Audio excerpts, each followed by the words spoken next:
Hi, welcome to this week's video tip.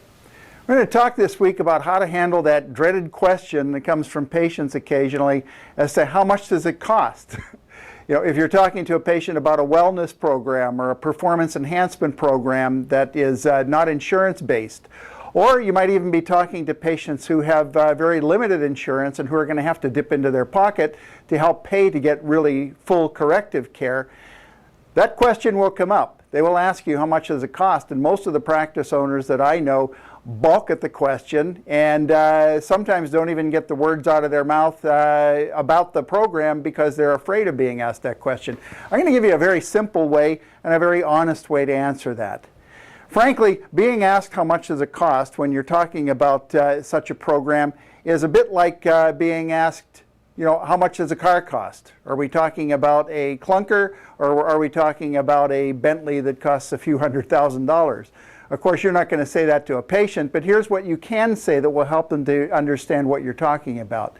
You say exactly this. You say, look, Fred, there are really two decisions to be made here. The first decision is this program the right thing to do? And the second question is, how do we make it affordable?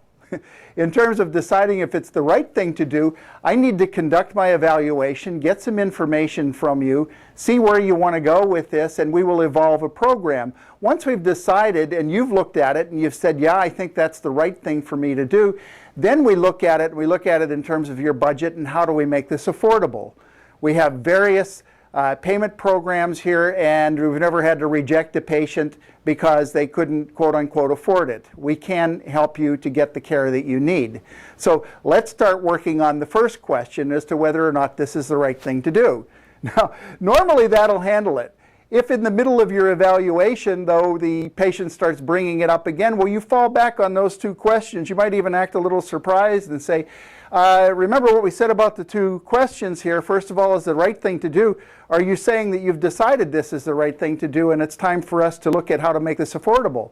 And if they haven't decided it's the right thing to do, then continue with the evaluation. If they have decided, well, take a win. As long as you know what it is that you want to be delivering them, now you get questions about their budget and you work out how to make it affordable to them.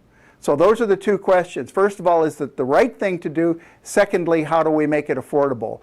And if you use that with patients, you're going to find that you get a lot more agreement and you're a lot more in control of the process. So anyway, I think that that'll be very useful. You need to practice that and put that into use. You're going to get tips like that and a lot more strategies in the book Keys to Private Practice Success. And also tune into our weekly webinars where we dive into this kind of thing in a lot more depth for a 1-hour free webinar, online interactive workshop, and I hope to have you join us on both. So do that. You can log on to both of those at our website. It's www.survivalstrategies.com.